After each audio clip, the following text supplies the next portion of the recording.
지난 10월 첫째 주부터 우리가 구역장 인도자 세미나를 피플 퍼즐 세미나로 하고, 수요일 저녁 예배 시간에 그 피플 퍼즐 인물별 성경 연구라고 하는 제목으로 각 기질의 전형적인 사람들을 통해서 우리가 사람에 대하여서 각 기질에 대하여 우리가 함께 나누고 있습니다. 오늘이 그 마지막 시간입니다. 여러 가지 스타일의 사람들이 우리들 가운데 있잖아요.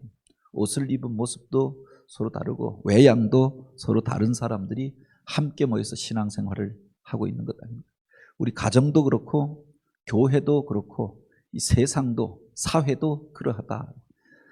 모두가 다 다른 사람들이, 자라온 환경도 모습도 기질이 다른 사람들이 모여서 함께하여서 생활을 하고 있는 거죠. 근데 그 다른 것 때문에 서로 싸우는 것 아닙니까? 그런데 우리가 참으로 생명을 품은 공동체라고 하면 교회가 교회되기 위하여서, 그 가정이 천국 가정이 되기 위하여서 우리가 먼저 기억해야 할 것이 바로 서로의 다름을 인정하고 이해하는 것이 필요하다. 내 자신에 대해서 이해하는 게 필요하고 다른 사람에 대해서 이해하는 게 필요하죠. 이해할 뿐만 아니라 인정하는 게 필요하지 않습니까? 서로 인정하고 서로의 약한 부분들을 채우고 또 세우고자 하는 것, 이게 공동체됨의 바른 도리죠. 가정 안에서 그 연약한 아이들, 그 부모가 그 연약한 부분들을 채워주잖아요. 그래서 장성하고 성장하여서 이제 이 세상 가운데서 자기에게 맡겨진 일들을 행하게 되는 것 아닙니까? 그런데 나에게 유익이 되지 않는다라고 해서 부모가 자식을 팽개친다라고 하면 그 아이가 어떻게 정상적인 모습으로, 건강한 모습으로 자랄 수 있겠는가? 형제들끼리 서로가 서로를 돕잖아요. 그게 부모에게 기쁨이 되는 것 아닙니까? 믿음의 공동체 안에 사람들이 서로 다릅니다. 주님께서 돕는 배필로 서로를 만나고 함께하여서 공동체를 이루고 주님의 몸을 이루게 하였던 거죠. 그런데 그 형제들끼리, 믿음의 지체들끼리 서로 싸우고 다투고 서로의 다름에 대하여서 공격한다라고 하면 우리 하나님의 마음이 어떠하겠는가? 부모가 자식들이 서로 다르다고 싸우는 걸 보면 그 부모가 누구 편을 들겠는가? 교회 안에서도 때때로 목사도 어찌하지 못하는 상황들이 있습니다. 그런데 우리 하나님의 마음은 어떠실까?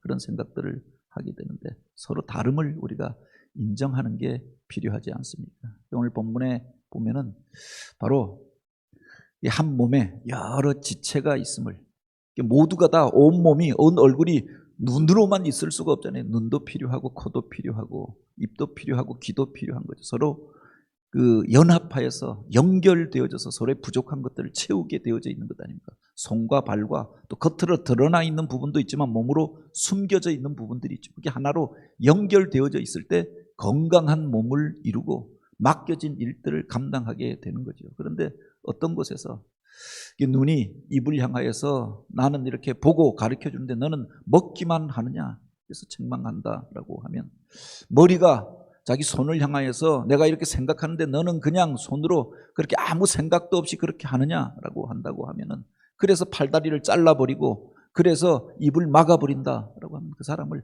건강한 사람이라고 할 수가 없잖아요. 지체 장애자가 되어져 버리는 것 아닙니까? 주님께서 원하시는 몸, 건강한 몸을 이루기 위해 서로 다름을 인정하고 서로가 서로를 그렇게 섬기고 또 서로를 보완하여 줄 때 건강한 몸을 이루게 되는 거죠. 이게 다른 사람을 이해하기 위해서 먼저 생각해야 할 것들이 있습니다. 모든 사람이 그 사람이 어떻게 행동하고 말하는 데는 기원이 있지 않겠습니까? 먼저 그 사람이 가지는 생물학적인 특성이 있습니다. 원래 유전적으로 원래부터 그렇게 태어난 것이, 키가 작게, 키가 크게, 또는 덩치가 크게, 또는 피부색이 그렇게 원래 태어나면서부터 그런 부분들이 있다라고 합니다. 뿐만 아니라 성격적인 특성이 있습니다. 자라는 환경 속에서 가지게 된 기질과 성향과 성격이라고 하는 게 있잖아요. 내성적으로 또 외향적으로 또 그 환경 가운데서 형성되어진 그 사람의 성격이라고 하는 게 있다. 이것을 이해하여야 그 사람에 대해서 알 수가 있는 거죠.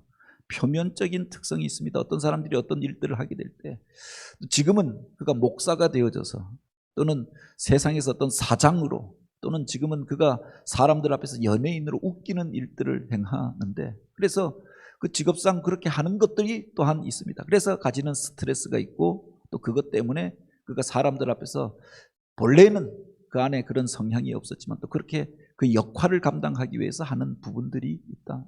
그래서 어떤 사람이 어떤 행동을 하고 말할 때에는 이걸 우리가 같이 보는 게 필요하다라고 하는 거죠. DISC 모델이라고 하는 것을 가리켜 이제 피플 퍼즐이라고 하는 것을 가지고 심야 이 수요 예배 시간에 우리가 나누었는데, 사람을 이렇게 이해하기 위하여 먼저는 자기 자신을 이해하기 위해서 이런 것들이 필요하고요. 다른 사람을 이해하기 위해서도 바로 어떤 모델들이 필요한 겁니다. 그래서 고대로부터 이렇게 오면 4가지로 사람을 나누어서 이해하는 틀들이 있습니다. 동양의학에서 태양인, 태음인, 소양인, 소음인 해서 사람들을 보죠. 체구를 가지고도 보기도 하고 성격을 가지고도 보기도 합니다. 그런데 그 사람의 그 체질에 따라서 몸에 맞는 음식도 다르고, 또 그 사람이 조심해야 할 것들도 다르다. 그 사람이 강한 강점도 따로 있고 약한 부분도 따로 있다라고 하는 겁니다. 그래서 동양의학에서는 사상의학이라고 하는 것을 통해서 사람에 대한 이해들을 먼저 가르치는 겁니다. 똑같은 약을 썼는데 어떤 사람에게는 독이 되는데 어떤 사람에게는 약이 되어지더라라고 하는 겁니다. 어떤 음식이 어떤 사람에게는 그렇게 먹으면 좋고 건강해지고 힘이 나는데 어떤 음식을 먹으면 설사가 나고 그것 때문에 사람이 초죽음이 되기도 하더라. 그래서 사람마다 맞는 음식이 있는 거죠. 그래서 그것을 아는 게 그 사람을 치료하는 방법이 된다라고 합니다. 서양의학에서도 보면 히포크라테스가 사람들을 치료하면서 사람마다 다르더라. 그래서 그가 그 자기의 연구 자료를 정리한 게 다혈질, 점액질, 담즙질, 우울질에서 사람의 체질이 다르다라고 하는 것들을 이야기했지요. 현대 사람을 이해하는 심리학에서도 바로 이 4가지 모델을 가지고 사람을 이해하고자 합니다. 그래서 DISC라고 하는 것도 거기서부터 나왔고, MBTI 또는 그 애니어그램 뭐 이런 걸 통해서 사람들을 이해합니다. 그리고 이 4가지 틀을 통해서 바로 12가지, 24가지, 그래서 사람에 대한 더 세부적인 이해들을 통해서 더 정밀하게 사람을 이해하고 또한 사람들과 만나고 그리고 그에게 필요한 것들을 돕기 위하여서 이런 것들을 하고 있는 거죠. 병원에 가서 우리가 몸이 찌뿌둥하면 먼저 검사를 받아야 하잖아요. 어디가 아픈지를 알아야 하는 것 아닙니까? 여기에 그래야 치료법이 나오는 거죠. 그런데 무조건 그냥 고쳐달라고 하는 게 아니라 먼저 그래서 여기저기를 찍어보는 겁니다. 어디가 약하고 어디서부터 문제가 시작되어졌는가 이걸 알아야 하는 거죠. 그래서 내 자신을 알고 다른 사람을 알 때 건강한 몸을 세우고 건강하게 맡겨진 일들을 감당할 수가 있는 겁니다. 그래서 몇 가지 점검하는 틀들을 이렇게 나누어 보았는데, 원래는 이 DISC도 한 100가지 넘게 한 150가지 문항이 있는데 한 10몇 가지만 가지고 내가 대략 어느 기질인가라고 하는 걸 한번 생각해 보았습니다. DISC라고 하는 게 있는데, 바로 어떤 사람은 일 중심의 사람이 있고 관계 중심의 사람이 있다고 했습니다. 어떤 사람은 외향적인 사람이 있고 어떤 사람은 내성적인 사람이 있다고 했습니다. 어떤 사람들은 무슨 일을 해도 그렇게 빠른 속도로 해야 하는 사람들이 있는 반면에 어떤 사람들은 천천히 그렇게 하는 사람들이 있죠. 그래서 답답하다고 다른 사람을 향하여서 그렇게 말하는 이들이 있는데 그 사람에 대하여서 먼저 이해하는 것들이 필요하다. 어떤 일들을 하면 주도형의 사람이 있습니다. 반면에 사교적인 것, 사람과 만나고 교제하는 것들을 더 중요하게 생각하는 사람도 있습니다. 그 중에서 보다 엄격하게 신중하게 그 일들을 하려고 하는 사람이 있죠. 또한 나서지 않고 뒤에서 지원하려고 하는 안정형의 사람도 있다고 합니다. 주도형이라고 하는 그 형의 사람이 있다라고 했죠. 대략 그 체질로 보면은 담즙질이라고 이야기합니다. 이 사람들은 역동적입니다. 가만히 있는 걸 견디지 못하고 무엇인가 변화가 일어나야 하는 겁니다. 가만히 멈추어 서 있는 걸 견디지 못하는 사람이죠. 그래서 이 사람이 가는 곳에는 일이 일어나고 사건이 일어납니다. 역동적이다라고 하죠. 또 하나는 목표 지향적인 사람입니다. 그래서 무엇인가 목표를 향하여서 앞을 향하여 나가고 그것을 이루고 세우는데 성취감을 느끼는 사람이죠. 그래서 탁월한 행동가다라고 이야기하고, 세상적으로 보면은 바로 그가 어떤 모임의 지도자가 되든지 꼭 그곳에서 문제를 일으키는 반역자가 되든지 한다라고 하는 겁니다. 앞장서서 어떤 일들을 주도하면서 새 일을 행합니다. 그런데 그게 사람들에게 거절되어지고 또 그 속에서 자기가 소수파가 되어지면 반대하는 자리에서 또 그렇게 여러 가지 문제를 만들기도 한다. 세상에 새로운 사건을 일으키는 자리에 보면 이 담즙질의 사람이 있었던 걸 보게 되죠. 그 대표적인 사람이 우리가 나누어 보았던 바울이라고 하는 사람입니다. 끊임없이 하나님이 주신 사명을 감당하기 위해 한 곳에 머물지 않고 앞으로 나아가잖아요. 여호수아가 이제 모세가 못하였던 일들이 지도자가 되어져서 요단강을 건너서 여리고를 무너뜨리고 가나안 정복 전쟁을 일으키게 됩니다. 솔로몬이 끊임없이 새 일들을 행하죠. 그들을 가리켜서 담즙질이라고 이야기합니다. 반면에 사교형의 사람이 있습니다. 기질로 보면 다혈질이라고 하는데 이 사람들은 외향적입니다. 반면 앞에 담즙질이 일중심적이라고 하면 이 다혈질은 관계지향적입니다. 일보다는 사람들과 같이 어울려서 같이 떠들고 사람들로부터 그렇게 인기 있고 다른 사람들 앞에 나서는 걸 좋아합니다. 그래서 어떤 모임에 가면 튀고 분위기를 주도하는 사람이 되고 보통 지도자의 자리에 서게 되어지죠. 그런데 어떤 경우 실수가 많다라고 하는 겁니다. 그래서 말이 앞서고 행동이 앞서다 보니까 실수가 많고 후회하는 일들도 많이 있죠. 그렇다고 해서 그 사람이 좌절하는 것이 아니라 낙관적인 세계관을 가지고 있다. 그래서 밝은 분위기가 있고 늘 이 사람 주변에는 사람이 모이게 되어지죠. 성경에 보면 그 대표적인 사람이 베드로입니다. 그가 보면은 먼저 말을 하잖아요. 다른 제자들도 그렇게 생각하였겠지만 고백하지 아니할 때 주님이 묻자 곧바로 대답합니다. 그러다가 어떤 때는 책망을 받기도 하고 주님을 모른다고 부인하면서 또 나중에 후회하기도 하지요. 그런데 침체에 빠져 있지 않습니다. 다시금 털고 일어나서 또 새 일을 행하잖아요. 그가 주님 앞에서 그렇게 견고한 믿음을 인정받고 그 연단의 과정을 거친 다음에 초대교회의 지도자가 되었다. 안정형의 점액질이 있습니다. 그래서 모든 사람들을 평안하게 하고 나서지는 않지만 다른 사람을 돕는 데 탁월한 은사를 가진 사람. 앞에 다혈질과 같이 관계 중심의 사람입니다. 그런데 다혈질이 자기가 앞장서서 자기가 그렇게 그 사람들 가운데서 인기를 모으고 초점의 자리에 서기를 원하는 반면에 점액질은 뒤에서 지원하는 걸 더 좋아합니다. 근데 대신에 바로 사람들과의 편안한 관계를 유지하면서 언제나 중도의 입장을 취하는 사람들이 점액질이죠. 그래서 평화주의자, 싸움과 갈등을 싫어합니다.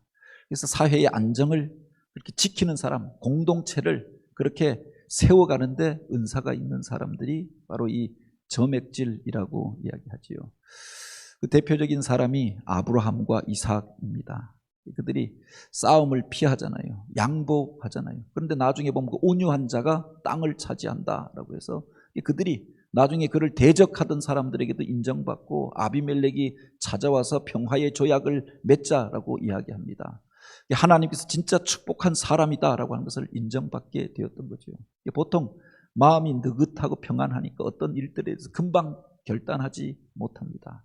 그래서 늦게 다른 사람들이 다 간 다음에 나중에 결심합니다. 근데 대신에 오래 살더라라고 합니다. 급할 게 없으니까 하나님 나라 가는 것도 늦게 가는 사람들, 마음이 평안하니까 스트레스를 받지 않는 사람들, 이게 바로 점액질입니다.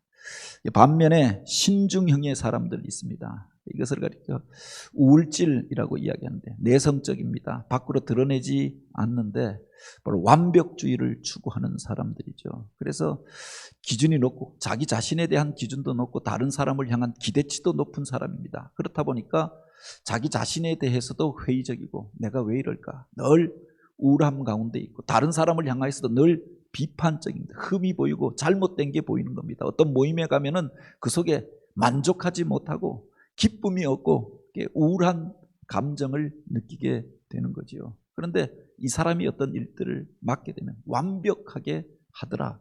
참모로서 다른 사람에 대하여서 부족한 것들을 체크하고 돕는 역할을 하게 될 때 그 사람을 통해서 다른 사람이 그렇게 그 일들을 온전하게 이루어가게 되는 겁니다. 사색가라고도 하는 게 신중형인데 그 대표적인 사람이 바로 구약에 그 율법서를 쓰고 또한 제사 제도를 만들고 출애굽의 지도자로 쓰임받았던 모세였습니다. 이걸 성경에 나오는 기질로 한번 이렇게 따져보면 여기에 그 외의 사람들에 대한 인물도 등장하죠. 근데 다혈질이라고 다 똑같은 다혈질이 아니다라고 하는 겁니다. 이렇게 보면은 대략 제가 분석해 보면은 성경 안에서 다혈질 범주에 들어갈 수 있는 사람들이 이렇지 않을까. 근데 베드로는 보다 외향적입니다. 그리고 또한 그 속에서도 담즙질적 기질이 있습니다. 그래서 다혈담즙질, 다혈질이 우성인데 담즙질, 사람들 앞에서 주도하고 그래도 맡겨진 일들에 대해서는 책임을 감당하고자 하였던 사람이 베드로죠. 그래서 그냥 다혈질이 아니라 분석해보면 다혈담즙질인 겁니다. 반면에 다윗 같은 경우는 다혈질이라고 그때 분류했는데 사실 따져보면은 다혈우울질입니다. 그래서 어찌 보면은 그렇게 기쁨으로 찬양하고 낙천적인 것 같고 그래서 언제나 사람들을 몰고 다니고 사람들이 그를 따릅니다. 그런데 어떤 부분에 보면은 심각한 우울증에 빠져 있는 것처럼 그리고 완벽주의적 기질을 가지고 있는 것들을 보게 되지요. 그래서 시편에 보면 그가 쓴 시들이 나오잖아요. 그래서 밝은 그렇게 환희의 찬송도 있지만 심한 그 낙심 가운데 마치 우울증에 빠진 사람처럼 그렇게 있는 모습도 같이 보게 되는 겁니다.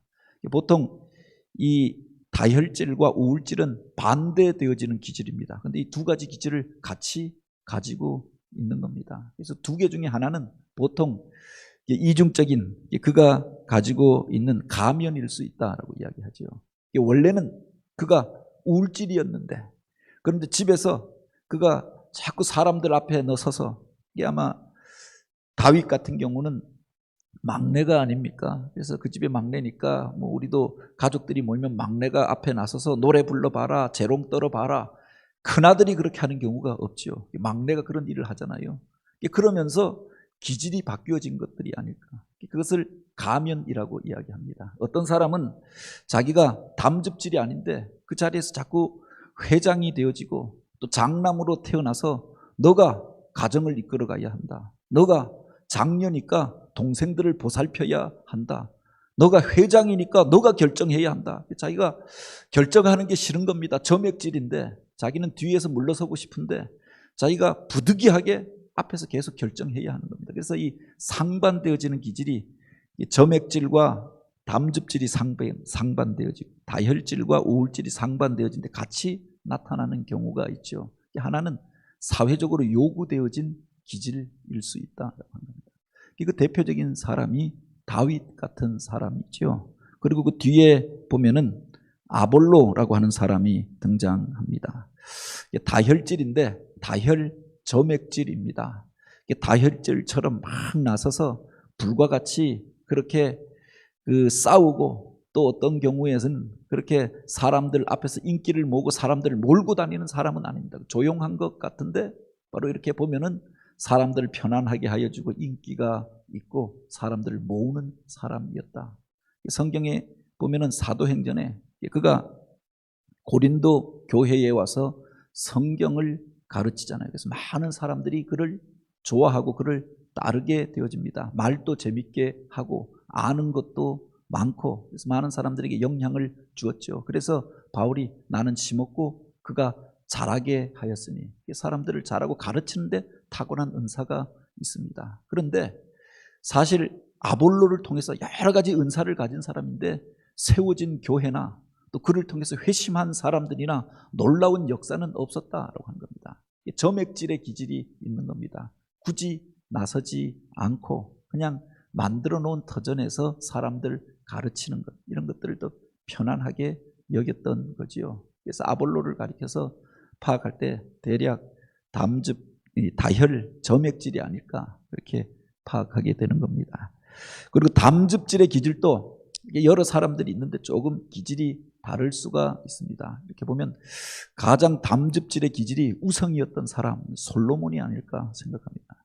끊임없이 그가 무엇인가를 하잖아요. 그래서 목표 지향적이고 일 중심의 사람이고 건축의 일들을 향하고 또 여러 사람들을 불러 모아서 그 영향력 아래 자기가 지배하려고 하는 그렇게 모습들이 있었던 걸 보게 됩니다. 여호수아도 담즙질의 기질이 강하였던 사람이죠. 자기 감정을 드러내지 않습니다. 목표 지향적으로 맡겨진 일들을 행하였던 사람이 아닙니다.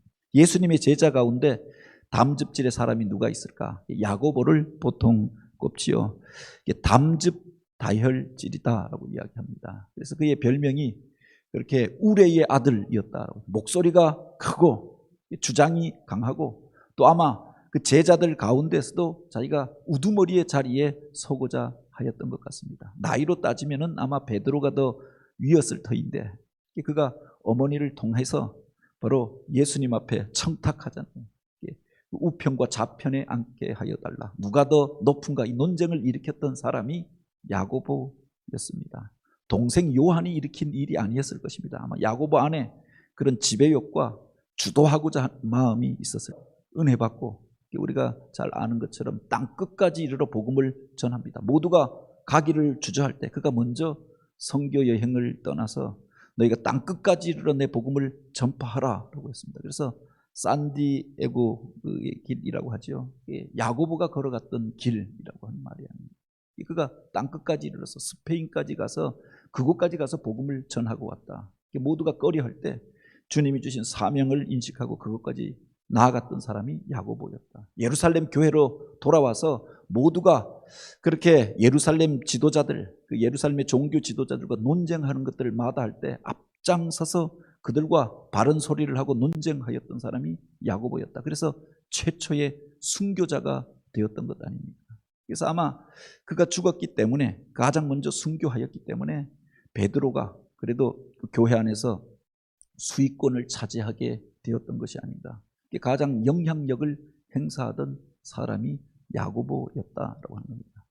담즙 다혈질의 모습을 가지고 있었던 것으로 우리가 생각할 수 있죠. 그리고 그 안에 여러 가지 지배욕도 있지만 무엇을 맡으면은 끝까지 목표를 향하여 나아가는 사람이 담즙질이다라고 합니다. 바울도 담즙질이라고 대표적인 사람으로 이야기했지만 그 성경을 통하여서 그가 썼던 그 글들과 그가 행하였던 일들을 잘 들여다보면 담즙 우울질입니다. 그래서 담즙질이지만 그 밑에 또 내향적인 부분도 같이 가지고 있었던 걸 보게 됩니다. 담즙질이 우성이고 우울질이 그렇게 그 밑에 있었던 거지요. 그래서 좀 더 야고보보다는 치밀합니다. 계획을 세우잖아요. 선교할 때도 계획을 세웁니다. 글을 쓰는 것도 그렇게 조직적으로 글을 쓰지 않습니까? 로마서 같은 책을 보면 그야말로 신학 대전이 아닙니까? 각 교회의 문제들을 진단하고 여기에 대한 처방전을 내려줍니다. 우울질에 모세가 가지고 있었던 그 우울질의 기질을 그 안에 같이 있었던 걸 보게 되죠. 담즙질에 목표 지향적인 일중심적인 사고방식도 있었지만 우울질에 이런 기질이 있었다라고 하는 겁니다. 그 뒤에 보시면은 디도라고 하는 사람이 등장합니다. 그도 담즙질로 보는데 담즙질과 점액질은 상반됩니다. 그런데 그런 기질을 가진 사람들도 있지요. 보통 기질 속에는 주도형의 무엇인가 사람들 앞에서 지도자의 그렇게 모습을 가진 카리스마를 가진 사람입니다. 그런데 역할이 다른 사람을 돕고 보호자하는 일들을 행하였다. 그리고 우리가 성경에 보면 사도 바울을 도와서 선교 사역을 행하였던 사람 가운데 디모데를 이야기합니다. 그런데 디도는 지도력을 가지고 있었던 사람입니다. 고린도 교회가 문제가 많은 교회였고 처음에 그렇게 바울이 수고하여서 세웠는데 나중에 가서 여러 이단 또 세속화되어진 신앙들이 들어와서 문제가 일어나게 되잖아요. 그때 디도를 보내서 이 문제들을 해결하게 하였던 겁니다. 바울을 도와서 보완하는 역할을 하였지만 한 교회에 가서 그렇게 우직하게 복음에 대해서 가르치고 문제 있는 사람들을 책망하고 또 그들을 바로 세우고자 하였던 이가 디도였다라고 하는 겁니다. 점액질의 기질을 가지고 있었지만 또 지도력을 행사하였던 사람, 아마 담즙질이 우성이었는데 점액질의 역할을 그가 은혜 받고 성령 받은 다음에 다른 사람을 섬기는데도 탁월한 일들을 행하게 되었던 거죠. 그래서 담즙 점액질이라고 그렇게 볼 수 있고요. 우울질의 기질 가운데 대표적인 사람은 앞에서 이야기했던 모세입니다. 그런데 모세도 사실은 그냥 우울질이 아니라 우울 담즙질입니다. 그래서 꼼꼼하고 세심하고 치밀하고 그렇게 완벽주의자인데 그래도 지도력을 가지고 있었잖아요. 그 많은 사람들을 이끌고 갔던 것 아닙니까? 그런데 담즙질보다는 우울질의 기질이 우성이었던 거죠. 그런데 대표적인 우울 다혈질의 사람이 있다. 마치 다윗과 상반되어지는 자리에 있지 않습니까? 그가 바로 세례 요한이 아닌가. 독고다이로 그가 광야에 나아가서 하나님의 메시지를 전합니다. 그도 아마 우울질의 기질을 가졌지만 그 사명을 통해서 사람들 앞에 통렬하게 그들의 죄에 대하여 지적하고 말합니다. 많은 사람들이 그 앞에 나오잖아요. 다윗은 위로하고 즐겁게 하여 주고 그래서 사람들이 그에게 모입니다. 세례 요한은 비판하고 책망하고 통렬하게 이야기하였지만 그 말이 사람들에게 도전이 되어져서 그 밑에 사람들이 모였다고 합니다. 우울질인데 바로 다혈질의 기질을 가지고 있었던 불과 같은 메시지를 전하였던 사람. 그런데 어떤 경우에 보면 그 스스로도 회의에 또한 빠지잖아요. 주님을 향하여서 보라 세상 죄를 지고 가는 어린 양이라 담대히 외쳤습니다. 그런데 감옥에 들어가서는 내가 외쳤던 것이 맞을까? 진짜 그분이 메시아가 맞을까? 확인하기 위해서 또 사람을 보내잖아요. 우울질의 기질이 그 안에 있었음을 보게 됩니다. 그리고 예수님의 제자 가운데 빌립을 또 이 우울질의 기질 중에서 우울점액질로 보기도 하죠. 그래서 꼼꼼하고 세심한데 그래서 예수님 앞에 나올 때도 그러하였고 뿐만 아니라 예수님께서 광야 가운데에서 저들을 무엇으로 먹일 것이냐 사람들을 계산하고 몇 명이나 되어지고 얼마의 양식이 필요하고 그것을 해결하기 위해서는 그렇게 상점도 있어야 하는데 우리가 그 문제를 해결할 수 없다. 먼저 계산하고 그렇게 합리적으로 이야기하는 사람이 빌립이었다고 하는 겁니다. 그런데 그가 그렇게 저항적이지 않고 언제나 수동적이었던 것들을 보게 되죠. 우울, 점액질로 보통 그렇게 봅니다. 그리고 그 점액질의 기질 가운데는 대표적인 사람이 아브라함과 이삭을 이야기하였습니다. 그리고 이 예수님의 제자 가운데는 안드레를 꼽을 수가 있죠. 먼저 주님 앞에 가장 먼저 주님의 제자가 되어졌지만 앞장서지 않고 자기 형을 앞장 세웁니다. 연결하고 돕는데 탁월한 은사를 가졌던 사람. 그리고 또 한 사람이 바나바라고 하는 사람이 아닙니까? 사도행전 2장에 보면 오순절 성령 강림 사건 때 예루살렘에 왔다가 성령 받고 은혜 체험하고 그가 이제 자기 재산을 팔아서 교회에 내어놓습니다. 그를 통해서 초대교회 안에서 구제 사역이 일어나게 됩니다. 그때 얻었던 말이 바나바라고 하는 별명이 아닙니까? 위로하고 격려하는 자, 위로하고 권면하는 자라고 하는 이름이 바나바라고 하는 이름이지요. 초대교회 안에서 그가 그런 일들을 행하였다. 9장에 보면은 사울이 이제 회심하고 교회에 나와서 사도들과 교제하기를 원합니다. 근데 누구도 그를 만나주지 않습니다. 그 의심쩍은 눈으로 그를 보고 그와 교제하고자 하여도 만나주지 않았던 것 아닙니까? 그때 바나바가 그를 보증하고 사도들에게 그를 소개하고 그래서 그가 초대교회에 정착할 수 있도록 하였습니다. 그 이후에 안디옥에 복음이 전하여서 교회가 세워졌다라고 하는 이야기를 듣고 그들을 위로하여 세우기 위하여서 바나바를 파송하잖아요. 사도가 아닌데 그가 가서 그 교회를 든든하게 세웁니다. 서로 다른 사람들 이방인 각 곳에서 모였던 그 사람들을 섬기면서 교회를 든든하게 세웠다라고 하는 겁니다. 그리고 그가 또한 선교 운동을 안디옥 교회를 통해서 제1차, 제2차 선교 운동을 일으킵니다. 바울과 함께 제1차 선교 여행을 떠나게 되잖아요. 원래 그가 훨씬 선배였고 안디옥 교회의 담임 목사 격으로 사역하였던 사람인데 자기보다 훨씬 나이가 어렸던 바울을 그 교회에서 설교자로 세웁니다. 선교팀에서 나가서 복음을 전할 때 그를 앞장 세웁니다. 나중에 보면 이름의 순서가 바나바와 바울에서 바울과 바나바로 순서가 바뀌어지잖아요. 다른 사람을 앞장 세우고 그를 위로하고 세우는데 탁월한 은사가 있었던 사람이다. 만약 그가 담즙질이었다라고 하는 게 견딜 수가 없었을 것입니다. 내가 나이가 몇인데, 내가 먼저 믿었는데, 내가 장이어야 하는데 내가 왜 내 이름이 그 사람 밑에 들어갔느냐. 담즙질은 이것을 견딜 수가 없습니다. 그런데 바나바는 그것을 오히려 더 편안하게 여겼던 것 아닙니까? 다른 사람을 세우는데 탁월했던 사람이 바나바였다. 그리고 디모데 같은 사람도 있지요.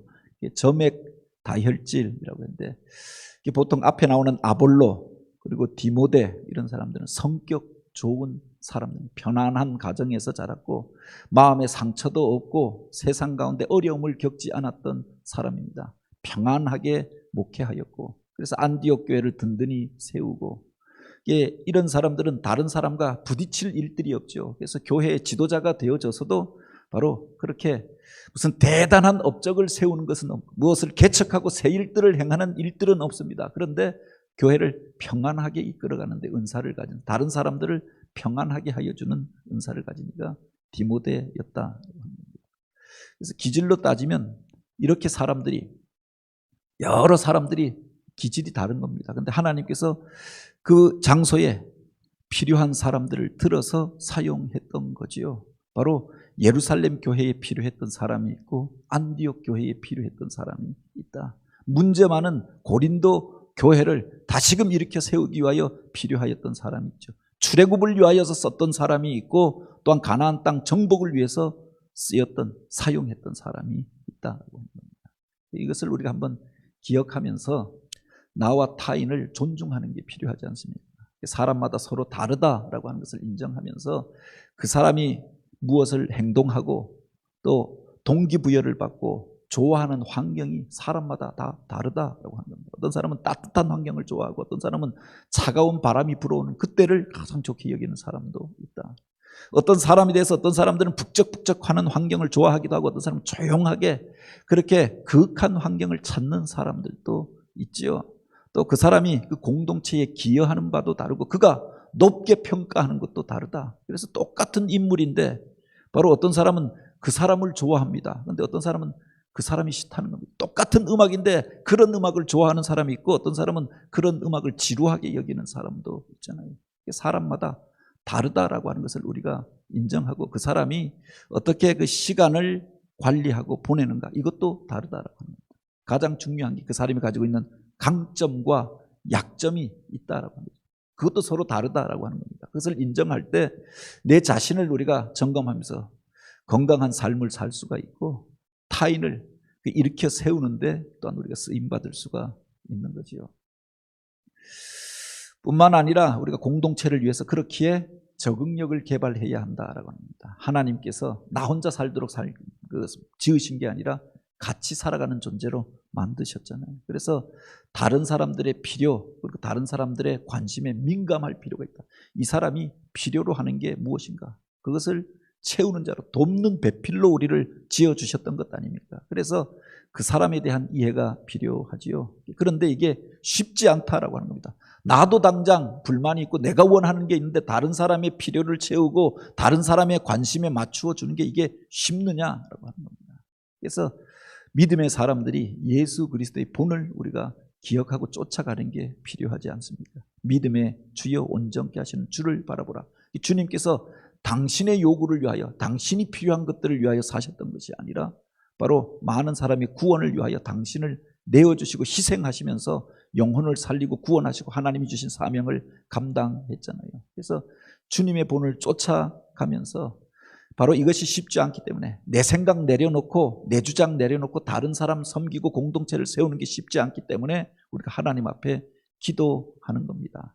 내 목적을 이루어 달라라고 기도하는 게 아니라 하나님의 뜻이 무엇입니까? 그리고 그 사람을 내가 돕는 자로 쓰임받게 하옵소서. 그래서 나의 인격을 다듬어주고 내 입술을 다듬어 달라라고 그래서 기도하는 거죠. 이게 하나님의 의와 하나님의 뜻을 구하는 하나님의 나라를 구하는 기도가 아닙니까?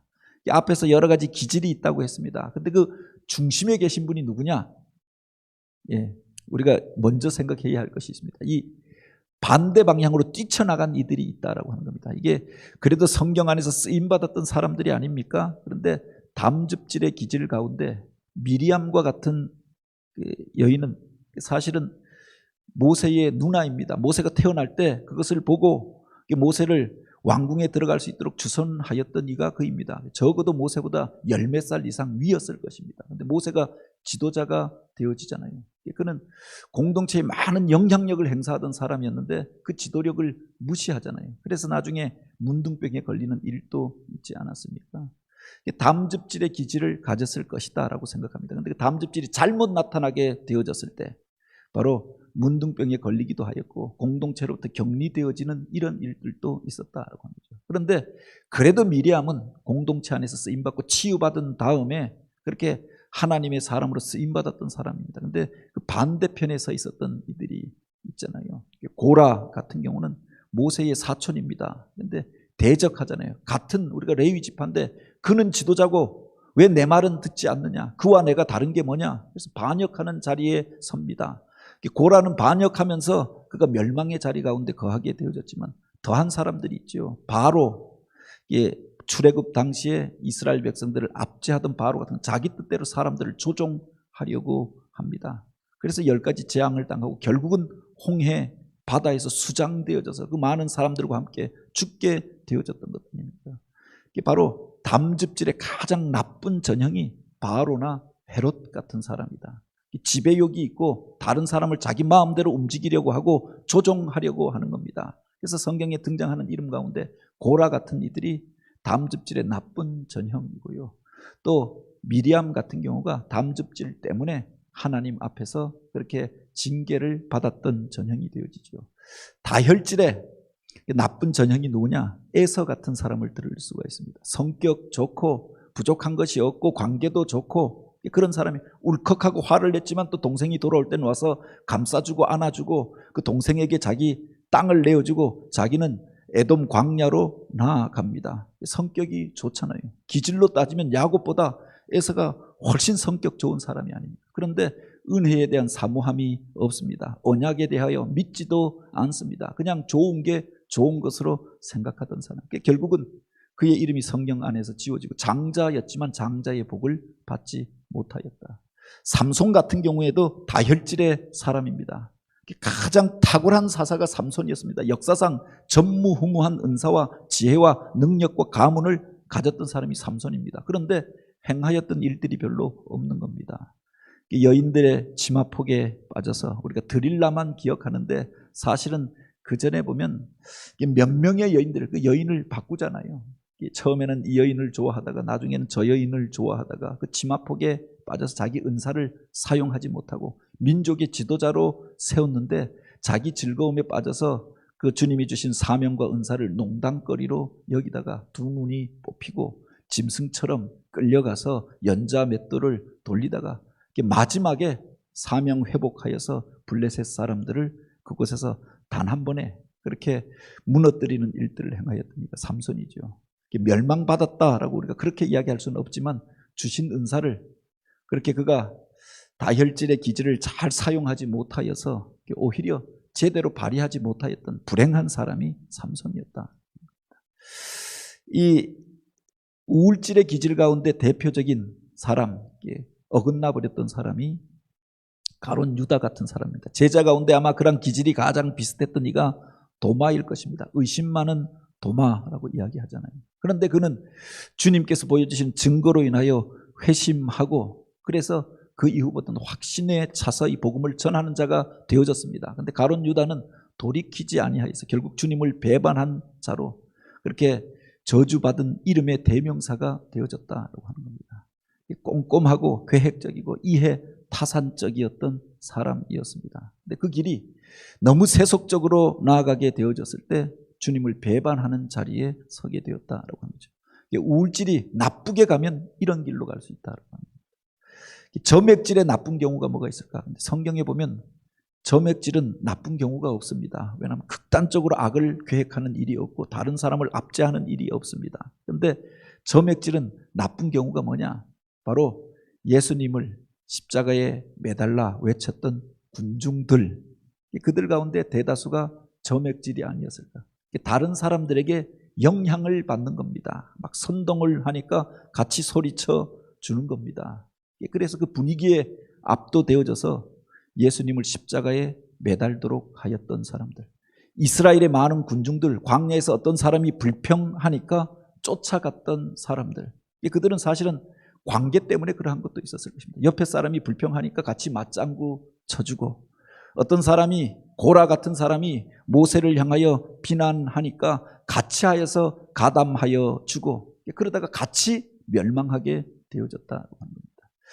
대략 저맥질의 사람들은 앞장서서 악을 행하는 일들이 없습니다. 자기가 다른 사람을 지배하고 그렇게 악을 계획하는 일들이 없습니다. 그런데 성격이 좋고 같이 동조해 주다가 같이 멸망하였던 사람들이 있다. 그래서 각 기질별로 이렇게 잘못되어지는 경우가 있다라고 하는 거죠. 그 기질이 좋게 쓰임받는 경우도 있지만 나쁘게 쓰임받는, 그래서 멸망의 자리 가운데 거하는 이들도 있죠. 오늘 우리가 바라보아야 할 분이 누구인가? 그 기질의 중심에 있는 분이 예수 그리스도이시죠.